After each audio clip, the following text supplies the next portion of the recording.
starting in the upper left, we've got both a major and a minor label for each channel. Think of this as your station's name, as well as your call letters or whatever you might describe your individual channel as. So if you have more than one in a single view, it's clear to you which channel you're controlling. Just to the right of that, you've got a series of controls that allow you to change the way your automation is controlling your equipment. Setting a channel to bypass or offline mode disables your switcher control, allowing you to stay running in a dead roll type of environment where you're staying on time, but not actually controlling what's going out on air via automation. Now, the source bump, as well as a protection bump that we have right next to it, are additional forms of redundancy that you can add to the system. Now, right under that is our cue play next and stop controls. I don't think those need any additional description. And then staying at the top here, the last thing is a series of 4 different clocks. Now, the next event clock shows you how far away you are from the next event, or if you're in an event itself, it'll show you, as well, how much time you have left in an event, depending on how you want to look at things. Staying clockwise from here, we've got the program block. Now, I happen to be in a program that's at its end right now, so you don't see any duration on this.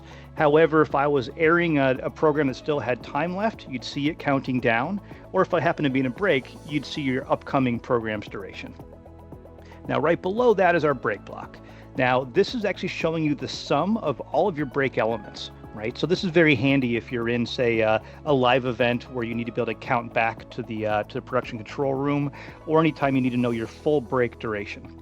If this break we're executing right now, this would be showing you the full break duration, whereas your next event would show you the individual spots duration remaining. And then the final clock is your clock deviation. Now, this is doing the math for you, so you can throw away all those old trusty time code calculators we used to have to use in years past, right?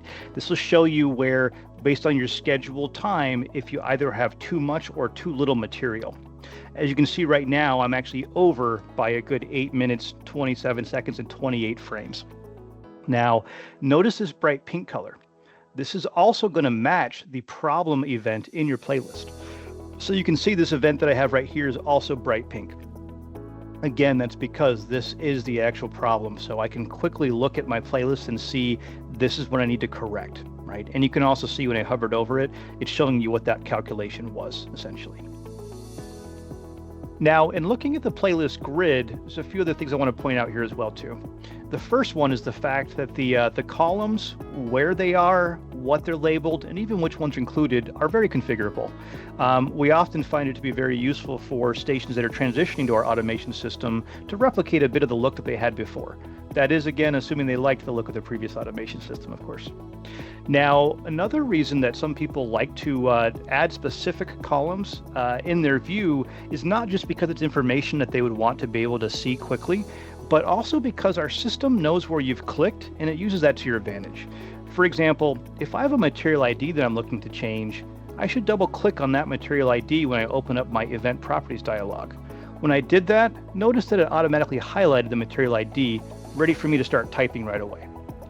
If it was something like my video source that I needed to change, then I can go to my source column, double click on that event and property, and notice how now that is actually highlighting the video source already. And as you can imagine, it's going to do this for each of the other editable fields in any event property. So this actually happens to be a layout that I borrowed from one of our customers, and they often have to change their start method. So they've created a trigger column, as they refer to it. Again, you can name it whatever you want it to be. And then from there, this is something that they can easily first see what the start method is, as well as double clicking on it highlights that start method column for them so they can quickly make that edit. This happens to be a drop-down box, and because of that, I don't even have to use my keystrokes. I could even just use an up and down arrow if I wanted to change those properties. Also, as you've probably noticed here, we have various different colors that are made to make it very easy for your operators to identify things that need to be done. For example, we've already talked in the past about our clock deviation, where I have a clock start that's a bright pink, for example. If I had the opposite of that, which would be a gap in our schedule, that would show you a teal color instead. Also notice above, this start method here is orange, indicating this is a manually started event. So that would require a user to hit play next for this to roll. That's the event that we're currently on right now. Also, a couple other colors to point out.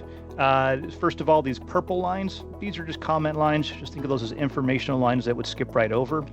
You may also notice that some house numbers are blue, and that represents a program versus everything else being a non-program event, like a break element or some sort of a secondary graphic event, whatever it may be.